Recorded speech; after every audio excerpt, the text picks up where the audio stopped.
there's no gratifying career like medicine, especially when you touch a life, a patient comes and tells you, thank you, doctor. You need to make a choice. You can't be a jack of all trades. I keep saying, yes, I'm touched to touch the world, but also the fear of going back. Most people are transactional. Yes. And so when you're coming, when you're at a certain state, what am I also going to get? Welcome to Daktari Tone, where voices, perspectives, and sounds relating to healthcare practitioners and matters health are amplified. This is a podcast by Daktari Online, created for healthcare professionals across Kenya. Each episode brings you honest conversations, expert insights, and real-life stories from the front lines of care.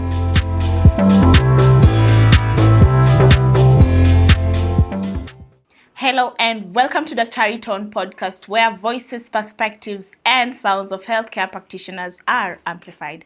I'm your host, Rian Hilary Kerubo, and today we have an incredible guest, Dr. Maxwell Okoth, the founder and group managing director of RFH Ruai Family Hospital. His story embodies vision, resilience, and innovation in healthcare. So, Daktari, thank you so much for having us today. Thank you very much. I'm so glad to be here at RFH. Thank you. You're welcome. Thank you. I'm going to give you an opportunity to introduce yourself and tell us a little bit about yourself. Okay, thank you very much. My name is Dr. Maxwell Okoth. I'm the group managing director and founder for RFH Healthcare. RFH Healthcare is a group of healthcare facilities that operates in Nairobi and its environs. We've been here for the past 13 years, since 2012 officially, though we opened our doors in 2011, September. We have 11 facilities spread across Nairobi, Kiambu, and Machakos. So the main one being RFH Specialist Hospital, where we are today. Next to it is the RFH Cancer Center, which is our last baby. Then we have RFH Syokimau, we have RFH Nyayo Embakasi, we have RFH Imara Daima, we have RFH Syokimau, if I've not said that. Then we have RFH Kamakis, we have RFH Tindigwa, we have RFH Ruaka, we have RFH Tala, and Ruai Family Hospital, which was the initial facility that we started with. We offer diverse services. We have from level 3 facilities to level 5 facilities. Comprehensive care for cancer, which we are one of the few comprehensive cancer centers within the region, confidently so. We also have critical care services. We have various specialist surgical procedures. And we started initially concentrating in family medicine, whereby we take care of the mother when you're pregnant, the baby when the baby comes out, and of course takes care of the whole family, and that's where the word family comes from. But we have since evolved as the industry has grown over time. And yeah, that's who we are as a person. I'm a father of 3 children, 2 boys, 1 girl. I'm married to my wife, Dr. Joanne, who we used to work with, but currently runs another outfit that we do. She's a pharmacist. I'm a medic by training. I went to University of Nairobi, where I did my MBCHB. Prior to that, I'd done my CPAs at Strathmore College of Accountancy then. I've done many other managerial courses here and there. Yeah, that's me, to be precise, unless there's any other question regarding my introduction. Your introduction is indeed incredible. You've given me already a very, a diverse, from hospital to fatherhood to, yes, innovation as well. Yes, in healthcare, because you've talked about even having a new baby here, the cancer center, yes. Cancer center, yes. So, but before we get into the hospitals and the innovations, we'd like to know the man behind the title. So, can you share your childhood experience and background? Yeah. I grew up in a modest family. Born in a family, for polygamous family. My father had 2 wives. My mother was a second wife. We were 12 children in total. In our family, I was the firstborn. A family of 5. So I have 4 siblings, 1 girl and 1 sister and 3 brothers. We grew up in Homa Bay town. I think I came to Nairobi the first time after my KCSE. I'd never been in the city before. And I was just coming, I think I came to visit my mom's cousin for the first time in Togoto. Then later on came to Strathmore for my CPAs. Went for my primary school. I did in Homa Bay Primary School, class 1 to class 4. Then I was moved to a private school called Sango Academy. That's where I did my class 5 to class 8, did my KCPEs. I passed. I was called to Nairobi school. Then my father said if I came to Nairobi, I would lose my ways. And so he said, my son is not going to the city. I remember staying at home when everyone had gone to the school for about 6 weeks. Remember, you passed, everyone knows you've passed, and then they're seeing you're not going to high school. They're wondering what has happened because he was trying to get a school for me. Yes. So I think one day he came back with a calling letter. I usually say, with all due respect to my high school, but that calling letter was not very encouraging. So you look at the calling letter that I got from Nairobi school and the calling letter that he brought from Maseno school. One was a duplicating paper. The other one had colorful papers, you know. And the one for Nairobi school was asking you to come with cutlery and laundry bags, you know, and squash courts and all those things. But then this one that was brought to me was asking me to come with a slasher and a hockey stick. I was like, where have you taken me to? You know, so I asked myself. But then we drove to Maseno school, I think in March or whatever, towards the end of first term. I think I was very panicky. I remember driving to that school and you're seeing everyone running around. You know, what has happened in this school? Is there a fire or something? But that was a culture. When the bell rang, you had to run. And that taught me something in life, that you always have to run and keep running. So yeah, I went to Maseno school. Yeah, that's where I did my KCSEs. I got an A-plane. I think we were among the top 100 students in the country. From there, I was called to Nation Media. Where, prior to that, of course, you stay at home. Then I came to Nairobi to do my CPAs. I always wanted to do something to do with managerial courses. So my mother was a banker. So I think the magazines she used to come with at home were more banking related. I remember I used to see Adan Mohammed, who was the CEO of Barclays then, Martin Oduoro Tieno, there was a Wonder. I mean, the names that movers and shakers of the banking sector. So I always wanted to be like them. And so I remember their titles was BCom, MBA. So I always wanted to have a BCom and an MBA. So yeah, I was one of the best students in accounting. I think I was the best in the province at that time. We didn't have counties at that point. So I came, did CPAs. It was real. I was good. I enjoy accounting to date. From there, I think Nation Media took us. It was a talent search. I think that time William Kiboro was the CEO. So he took top 10 students in every province across the country. So he gave us a chance at Nation Media. That was my first employment. And so we were to circulate across all departments of Nation Media. Today, there's nothing you'll tell me about that industry that I have no idea with. We were from finance to broadcast to distribution to printing, advertising, production. I would carry the cameras and the tripods and everything for all the journalists, and we'd go to cover these stories. And after that, you say, kuna chai, not chai literally, as Kenyans know it, but they would serve tea for the journalists. And so it really opened my eyes to the corporate field and how things happen, and also just taught me how to be disciplined in terms of work and everything. So that's me in a nutshell. What have I forgotten about my childhood? I was a very calm, shy boy. Lots of experiences. Yeah. So, okay, you say you were once a calm, shy boy.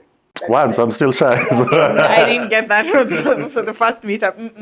No, you just need to put a face. But naturally, I'm not a very... I pretend to be. So your alter ego is higher. It clicks. You just need to... Because the world has put you in a position that you need to lead. So and especially you even being in more leadership, and not even leadership. Sometimes even in your how do I put this? You getting to be actually fast in almost everything. You said you're the firstborn son. Yeah. Okay. I don't know. Maybe yes. Yeah, so then you've passed. You're getting. So there's that limelight. Yeah, that has been put on you, and so there's a pressure to always to just be ready. Yes. Yeah. Okay. So, if you could touch on, your role models, and even what even led you now towards medicine, because what I'm getting from your childhood, if I was to be, your magic mother would have said you ended to accounting and business and I never thought I would be a doctor. exactly. So that's why I'm like, what shifted? What changed? When the results came out, I think, remember people calling my mother and saying, wow, congratulations. So I woke up, put on my slippers, ran to buy the newspaper, and my name was in the newspaper. And I was like, wow. So my father calls me and asks me, so which course did you choose? My parents are always those people. Do you? We know you can, you have your way. Before you answer your parents, what courses did you choose? I had chosen BCom. I wanted to do BCom. Like I told you, my mentors were Martin Oduoro Tieno, Isaac Awonda, Was it like Adan our time you used Mohammed. to like choose 3? Yeah, we used So to choose. what were your first? So my first choice was BCom. Second choice was, in the event I end up anything medical, was pharmacy. Because I thought pharmacy was chemist and mathematics, which are things I related to. I'm not theoretical. Never. I'm more of logical things and things you can think and work out. Things with concepts. So I thought theory was you cram, and so the rest I had to pass because you have to study and get an A in everything. Otherwise, one thing messes up your average aggregate grade. So pharmacy, what did I choose the last one? I don't know, actuarial science or something. Yeah. But then my father called me and asked me, so which course did you choose? I told BCom. I'm like, are you nuts? I'm like, okay, what's wrong? I want to do BCom. Said, okay, let's agree to disagree. He asked me 2 questions. How many students graduate with BCom degrees in this country today? I said, okay, give or take 1,000. I said, okay, fine. How many students graduate with medicine in this country today? That time, there were only 2 medical colleges, Moye and GON. Said 192. I said, okay, fine. So, are BCom graduates guaranteed a job? No. Are medical students guaranteed a job? Yes, because you leave medical school, you go for internship, which you earn a salary from the first day of graduating. So he told me, you first figure out, then you can do your BCom after. So that was how I ended up in medical school. So he gave me 1,000 shillings. I took a matatu to Kisumu and I went and changed my course. And that's how I ended up in medical school. At any point, did you feel like health is your calling, despite the fact that it was influenced by... I don't practice, but when I practiced, I was a good doctor. And I still think I'll go back. Yes, because there's no gratifying career like medicine, especially when you touch a life, a patient comes and tells you, thank you, doctor. And that is what motivated me. I hated the theoretical part of medicine. Not hated is such a strong word, but it was not, I mean, we used to say in medical school, we just want to pass. Because medical school getting a distinction was not. So that's the first time I accepted in life, you're not going to be top of the class. So I said, I just needed to pass. So we just needed a 51%. Luckily, God's grace, God held my hand. I passed throughout, never had a receipt or a supplementary, because that was a normal thing in medical school. You cannot blame anyone. And so I went for my internship, which I think that's where now I was like, wow. Okay, when I started my clinical rotation, it was good. Then I went for my electives at Kisumu district. I came face to face with the realities on the ground and how patients are suffering. That time, healthcare in the districts was terrible. I think a lot has changed. We would send them to buy exercise books so that we write for them a prescription, to go and buy gloves and buy syringes and buy giving sets. It was terrible. And that time Kisumu had malaria, cholera, of course, HIV was a disaster. And I realized we need to do something. I'm a passionate person, so that's when I actually now got myself into it. But I never left my business touch. Actually, that was my next question. Now, as Dad said now. So in campus, I think, Form 1, I used to sell everything. So I remember the first Valentine's in Form 1. I came up with this idea that it's Valentine's. And I would go for walks from UN to Arboretum, because I used to live at main campus, to Arboretum, and I would get these muangi selling rose flowers at the corner of Arboretum. So I came back and said, boss, kesho ni Valentine's, And I know UN students will buy flowers. So let's agree. Trust me, I live in that hostel, house number 1, house number 4, room number 2. So he said, fine, I'll take a chance. So I went, took flowers, and I came to the class. Our class had about 300 students. in our first year. So we are in Millennium Hall 2, I think. So I came and told people, guys, I am your plug for flowers. So if you need flowers, don't worry. I will sell them to you. But even to make it better, if you are shy to carry flowers to your girlfriend, I will carry them and deliver them to you. So I went to Isili, bought this black suit with a bow tie. It was like a tuxedo with those fluffy... For a shy boy, I disagree. So money must be made. Okay, thanks money make us do.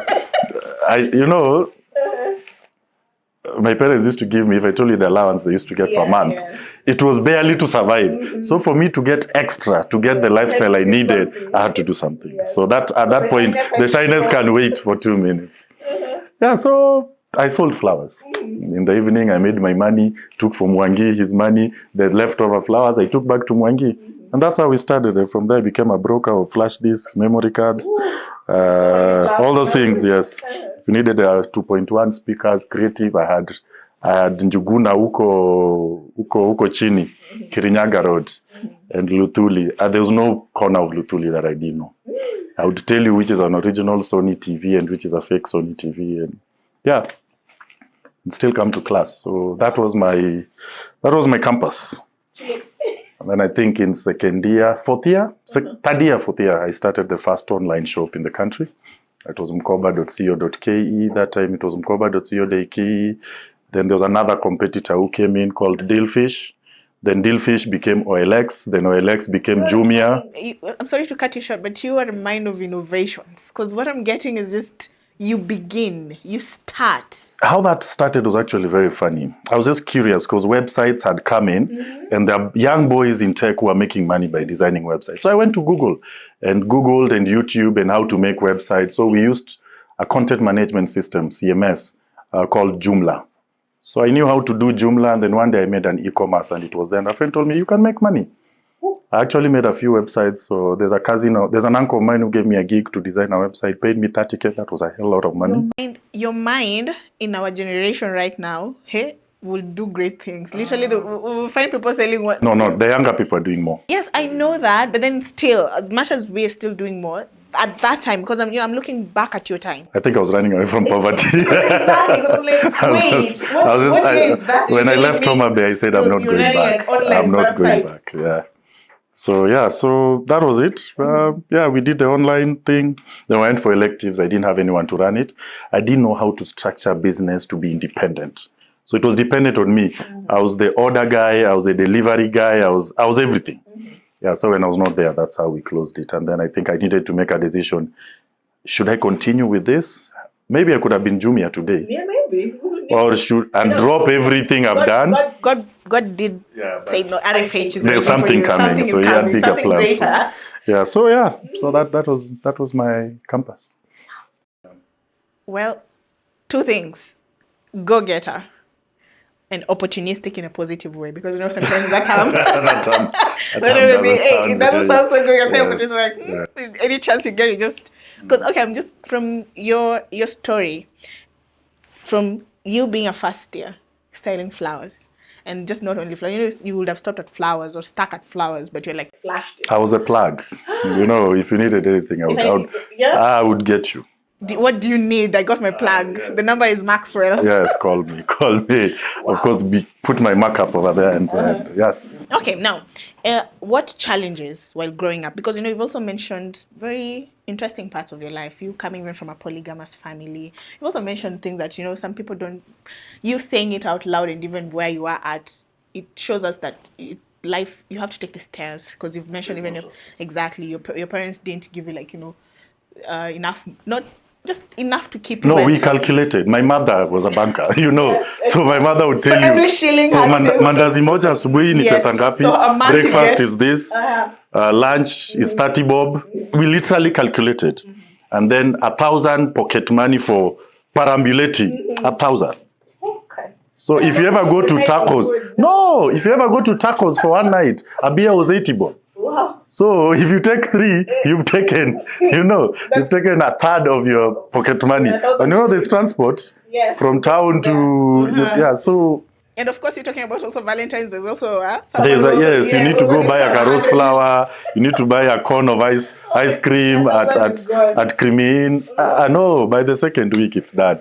So the other weeks you have to figure out how to. Yeah. Anyway, so what challenges that you did face at the younger age, did you carry them as life lessons to career? My mother didn't come from a well-off family, but she ended up being everything to her family. So she got Division 1. That was like an A at that time at Kipsigis Girls. The father was my grandfather was a teacher. May his soul rest in peace. My grandmother was a nursery school teacher. So they grew up in Kericho, tea estate. And so when she passed, that time Barclays had just come to this country and they were looking for people to work for them. So I think their model was to look for young people and train them. So that's how she got her job and didn't go to, it's called A-levels. She didn't go for A-level. So from there, she became everything in that family. Like finally, our daughter is working in a bank. So she carried an entire family of 9 children. And when they moved to where I called home, it's called Aurachuodo. Aurachuodo in Luo means the river of mud. Remember when you used to travel to, I loved that place. There were no roads to that place. And my grandfather, who we've named after our medical college, John Charles, he was like a father figure. So every holiday I wanted to go there. But if it ever, I remember one day it rained when we were traveling to the village and the bus got stuck in mud. And I remember he sacrificed. So he borrowed a sack and he gave me the sack to sleep in as he sat there watching over me the whole day, the whole night.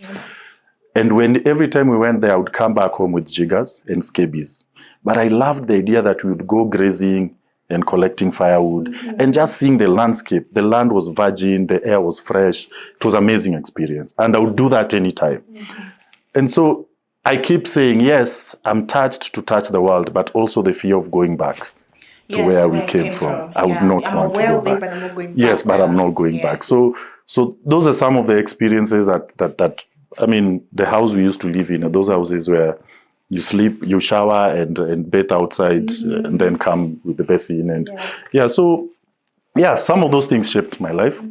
And then I came to this city. And when I entered my CPA class, a boy drives to school with a Mercedes Benz. In Homa Bay, the person who had the biggest car there's a guy who bought a BMW and the whole town came to celebrate because he had to drive it across the entire street and everybody stood. You know the way we used to stand along the road when Moi comes?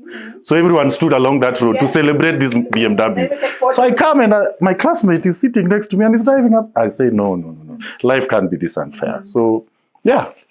So I need to level up. Okay. Yes. But then, since you're already too far now on your academic journey, and it's almost just equal to the questions I've already asked you, what choices shaped your path? What choices shaped my path? Yes. My father had a lot of influence on my life. Had I come to Nairobi school, I don't think I would be here. Because we were 2 boys called to Nairobi school from my school. The other one never finished at Nairobi school. He later on had to transfer. Things happened. Because I think maybe this life would have wowed me and I would have lost it. So do I have the right to say that sometimes parents might make choices for that we don't like, but later on I look back and I it. think that was the best thing he did to me. But also taking me to medical school. Maybe I would have gone for BCom and I wouldn't be here. So medical school gave me stability, made me grounded. I knew I was getting into a difficult path and you need to focus. And so I had to focus. But without that, RFH wouldn't be here. I mean, over 3 million lives have gotten and benefited from this enterprise today. As patients, we have over 900 people who have worked or directly or indirectly. So he was a very solid person to me. May his soul rest in peace as well. So those choices really shaped up my life. What else shaped up my life? I think God is everything for me. My mother is very religious. Yes, a story for another day. But yes, but raising me in a religious background, no matter how much I stray away, I always know in the evening I'll have to kneel down and say a prayer to God. There are pacts I signed with God somewhere and things you do every day in life that remind you you had a promise to God. So don't lose yourself. You understand? This is graphic. So I remember when we were in primary, those pit latrines that You know how pit latrines in school smell? Yes. So I had to change my rhythm so that I only go at night. Mm-hmm. So when I go in, you have to remove everything. Yeah. So that when you come back to class, people don't, Yeah. I remember sitting in that state and kneeling down and say, God, may I, every time I go for a long call, may I remember. Mm-hmm. If you ever get me to somewhere, may I remember you. Mm-hmm. And so for me, that biological action of life is always a remembrance that there's a promise I made to God that I can never run away from. Yeah. Okay. Now, I had a list of 2, so I'm going to add 2 more. I got active for a shy boy. Because for the fact that you would enjoy to go and collect the firewood, you found that to be very, you just seated and it wasn't sitting well with you. And also, the town life was boring. You go to school, you come back, not homework. For many. For your side, it was boring. There's some who find that better. No, my follower found it better because he's the one who'd always go ride bicycles, break people's glasses, and every day there's a parent with a complaint at home. Me, I was a good boy, always in the house, seated. I've done my homework. Mm-hmm. And then now another word, godliness. For the lack of a better term, you've brought it's such an intriguing space for you to even bring it out, because it's not something that just people talk about, especially in the space of career and all that. But the fact that you brought it out, you're grateful to the Creator. You remember where you're coming from. You're proud of also where you come from, because even from the way you're speaking it, and you also with the mindset of change. You're like, how can I be sitting with someone who's driving a BMW and I'm here? Life, yes, is unfair, but I'm still gonna get there, and that is so. It's incredible. At the same time, it's that when you see that person, like, if he has done it, why not? Yeah. And now let's come now to your choices. You had the science, medicine. How did you balance the two, and business? Yeah. I don't know. Like I say, somehow I think God helps me. Yeah. There's also luck in life. Mm-hmm. I'm lucky. Just the fact that I never got a supplementary in med school. So I cannot say that was me. Uh-huh. I struggled the night before exams. Okay. I don't know. I cannot say that it was me, to be honest. I would be lying. But then, okay, for how long did you practice medicine? Because you did say that you've practiced for 2012 to 2016. That's 4 years, yes. Mm-hmm. And then now, you remembered what your dad said, that yes, now you can do medicine, and then later you can do the BCom and the business related and all that, the managerial and all that. So after 2016 now. It was a tough decision. Running a business is not easy, and I think we'll get to that. You need to make a choice. You can't be a jack of all trades. We had a business that was growing. I had dreams and ambitions of the business, and there are things that needed my attention more. And so I needed to now step up to that higher calling, yes, and now see things from a broader perspective. And so you can't do everything. I'll tell you, if I'm practicing and running an enterprise, most likely that enterprise might not actually be there. A good question I wanted to ask, Brian. I'm glad that you've brought it now. Is the fact that when you started selling the flowers to even the online website for online purchases and all that, were you doing it alone, or did you even have like a team, even if it's like 2 or 3 people? No, that time it was me. It's just you alone. Okay, I had friends who are now, like the one who was designing T-shirts and stuff, but running it was me. Entirely, it was. Yeah. I was ahead and everything. Okay. Now, during your training, did you have mentors who influenced your entrepreneurial side? Not really. Looking back, I should have had. Oh, why? There are missteps I've taken that if I had mentors, maybe they would have held my hand. Do you mind sharing a few of the missteps? A lot of them. No, I can share one that stands out. I don't know. When you grow, it becomes too big. The problem is now my fear was when we were growing, when the few people I was approaching, very few people are genuine in this world. Most people are transactional. Yes. And so when you're at a certain state, what am I also going to get? And that kind of put me off a bit. So my trust level went down. But sometimes I wish my father was there long enough, because he's a person I would probably now cry to. But there's a time I went to cry to him and he told me, my son, the things you're dealing with, I cannot relate.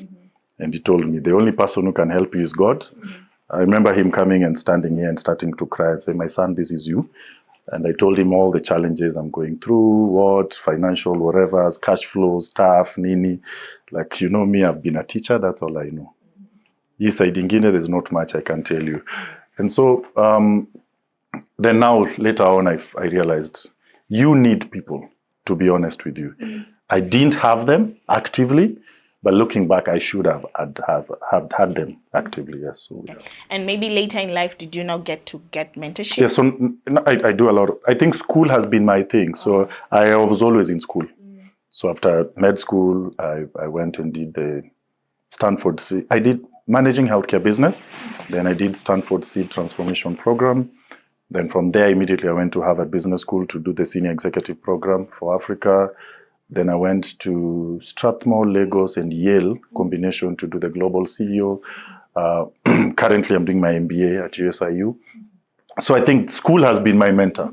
So my lecturers and everything. I think even from primary school, the person who held my hand was one of my science teacher. I think it was called Mr. Nyauke. I don't know where he is, and I've been trying to look for him for a very long time.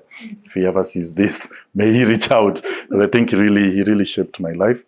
So yes, so I think I find my mentorship in teachers. Because mentorship is about teaching. Yes. So I think teachers are more genuine as mentors. Yes. Okay. Now, I know we have the title doctor before Maxwell and Okoth. So is it right? Would you feel right if I refer to you as doctor or a businessman or maybe another term that I'm leaving out? I worked for doctor. Why don't you want to use it? Anyway, on a light note. Yes, I know. I mean, call me Maxi. That's what the people who know me call me. So it's never that serious. Okay. Yes. So why I was asking that is because, now getting to know you, my line of questioning is you've totally changed it. You've totally... The better is confuse your enemies. No, you're not confusing me. I wouldn't say I was having, like, I was expecting, it's just that I was, that guiding, but then you've changed the whole up view and everything. Works to my advantage, so yes.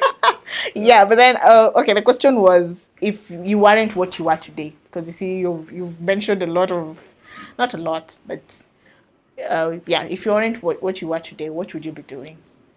What would I be doing? My dream was to be a CEO of shoe shiners. Why shoe shiners?